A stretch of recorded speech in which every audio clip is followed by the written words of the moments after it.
क्या कैलाश पर्वत सच में शिव जी का निवास स्थान है? क्या कोई इंसान आज तक कैलाश पर्वत के शिखर पर चढ़ पाया है? कैलाश पर्वत के चारों ओर परिक्रमा करने से क्या लाभ होता है? कैलाश पर्वत के नीचे कौन सी रहस्यमय झीलें हैं? क्या कैलाश पर्वत की आकृति वाकई में एक पिरामिड जैसी है? कैलाश पर्वत के साथ जुड़े हुए वैज्ञानिक रहस्य क्या हैं? कैलाश पर्वत के चारों दिशाओं में बहने वाली नदियों का क्या महत्व है? इन सभी सवालों के जवाब आज आपको इस वीडियो में मिलेंगे। तो चलिए जानते हैं कैलाश पर्वत के वो राज। शिव जी का दिव्य निवास, आध्यात्मिक केंद्र की गहराई। कैलाश पर्वत, जिसे तिब्बती भाषा में कांग रिनपोचे यानी बर्फ का अनमोल रत्न कहा जाता है, न केवल एक भौगोलिक स्थल है बल्कि एक आध्यात्मिक ऊर्जा का जीवंत केंद्र भी है। ये पर्वत हिंदू धर्म में भगवान शिव और माता पार्वती का स्थायी निवास माना जाता है। हिंदू कथाओं के अनुसार ये वह स्थान है जहाँ भगवान शिव अपनी दिव्य शक्तियों के साथ ध्यान में लीन रहते हैं, जिससे ये स्थान ब्रह्मांडीय ऊर्जा का स्रोत बन जाता है। ये पर्वत न केवल हिंदू के लिए बल्कि बौद्ध, जैन और बौद्ध धर्मों के अनुयायियों के लिए भी एक पवित्र स्थान माना जाता है। बौद्ध धर्म में इसे कांगरी रिनपोचे कहा जाता है, जो एक महत्वपूर्ण तीर्थ स्थल है। जैन धर्म में इसे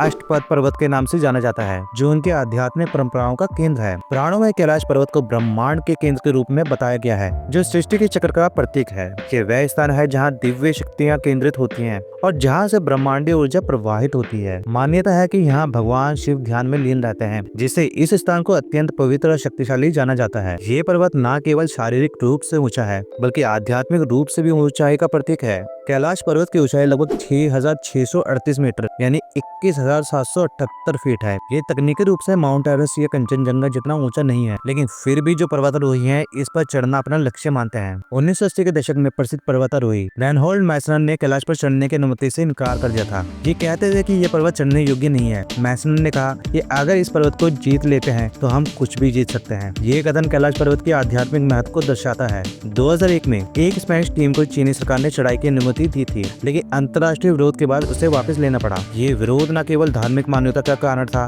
बल्कि पर्यावरण की चिंताओं के कारण भी था। स्थानीय लोगों और आध्यात्मिक गुरुओं का कहना है कि ये पर्वत दिव्य शक्तियों द्वारा संरक्षित है और इंसानों के लिए इस पर चढ़ना वर्जित है। कुछ लोगों का दावा है कि शिखर पर चढ़ने की कोशिश करने वाले कुछ लोगों को दिशा भ्रम और समय में बदलाव का अनुभव भी हुआ है। कुछ पर्वतारोहियों ने ये भी बताया है कि उन्हें अचानक मौसम बदलाव और असामान्य गुरुत्वाकर्षण बल का अनुभव हुआ है। यह अनुभव इस पर्वत के रहस्यमय और अलौकिक गुणों को दर्शाता है। कैलाश पर्वत की चट्टानें भी असामान्य हैं, जिनसे कई प्रकार के खनिज पाए जाते हैं। कुछ शोधकर्ताओं का मानना है कि इन चट्टानों में चुंबकीय गुण है, जो दिशा भ्रम और समय में बदलाव के कारण बन सकते हैं। कैलाश कोहरा पवित्र परिक्रमा की गहराई में। कैलाश पर्वत की परिक्रमा, जिसे कैलाश कोहरा कहा जाता है, लगभग 52 किलोमीटर यानी कि 32 मील की होती है। ये परिक्रमा आमतौर पर 3 दिनों में पूरी की जाती है, लेकिन कुछ श्रद्धालुओं ने इसे एक दिन में ही पूरा कर लिया है। बौद्ध धर्म में एक परिक्रमा करने से जीवन भर के पाप धुल जाते हैं और 108 परिक्रमा करने से मोक्ष की प्राप्ति होती है। इस परिक्रमा के दौरान तीर्थ यात्रियां कई धार्मिक स्थलों और पवित्र स्थानों से गुजरते हैं, जो उनके आध्यात्मिक शक्ति और शुद्धि का अनुभव कराते हैं। परिक्रमा के रास्ते में तीर्थ यात्री द्रोलमाला नामक एक ऊंचे दर्रे को पार करते हैं, जो लगभग 5,630 मीटर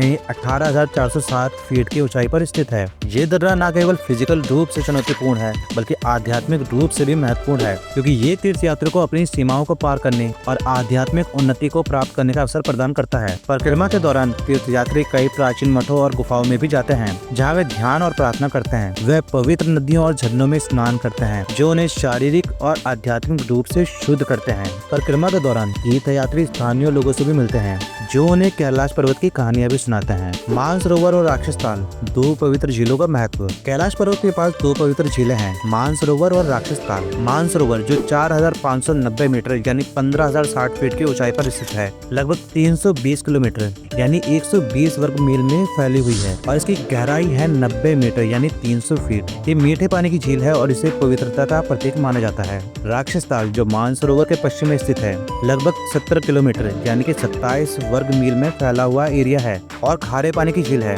जिसे नकारात्मक ऊर्जा का स्रोत माना जाता है। इन दोनों झीलों के बीच में एक छोटी सी जमी हुई पट्टी है, जो इन्हें अलग करती है। मानसरोवर का जो आकार है वो सूर्य देव के आकार जैसा है और राक्षस ताल का जो आकार है वो चंद्रमा के आकार का है, जहाँ सूर्य और चंद्रमा को क्रमशः सकारात्मक और नकारात्मक ऊर्जा का प्रतीक माना जाता है। मानसरोवर में स्नान करने से तीर्थयात्रियों के पाप धुल जाते हैं और उन्हें मोक्ष की प्राप्ति होती है।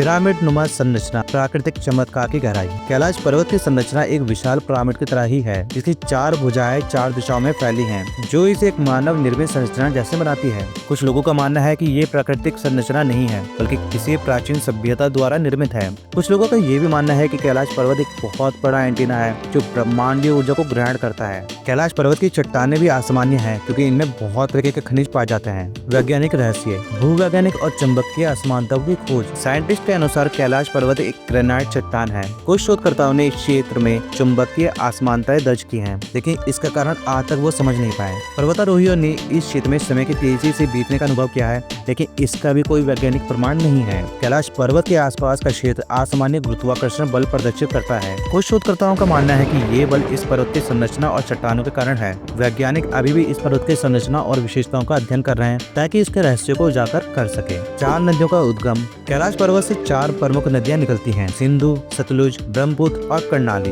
ये नदियां भारत, पाकिस्तान, नेपाल और तिब्बत के लाखों को लोगों के लिए जीवन की रेखा है। सिंधु नदी लगभग 3180 किलोमीटर यानी 1980 माइल लंबी है और अरब सागर में मिलती है। जो सतलुज नदी है वो 1450 किलोमीटर लंबी है यानी कि 900 माइल, और ये सिंधु नदी में मिलती है। ब्रह्मपुत्र नदी ये 2900 किलोमीटर यानी 1800 माइल लंबी है और बंगाल की खाड़ी में मिलती है। वहीं पे कर्णाली नदी लगभग 560 किलोमीटर लंबी है यानी 315 माइल और गंगा नदी में मिलती है। इन नदियों का धार्मिक और सांस्कृतिक महत्व भी बहुत अधिक है। हिंदू धर्म में इन नदियों को पवित्र माना जाता है और इसमें स्नान करने से पाप धुल जाते हैं। बौद्ध धर्म में इन नदियों को जीवन का प्रतीक माना जाता है और इनका जल पवित्र माना जाता है, और ये बात तो सच है ही। तो दोस्तों, ये थे वो कुछ रहस्य जो कि कैलाश पर्वत से जुड़े हुए थे। इनमें से आपको कौन से रहस्य मालूम है, और क्या आपको लगता है कि कैलाश पर्वत पे सच में भगवान शिव का वास है? मुझे कमेंट सेक्शन में बताइए। उसके अलावा अगर आपको और भी इन्फॉर्मेटिव वीडियो चाहिए तो आपको एंड स्क्रीन पे मिल जाएगी, तो चाहे आप वो भी देख सकते हैं। वीडियो देखने के लिए आपका बहुत धन्यवाद।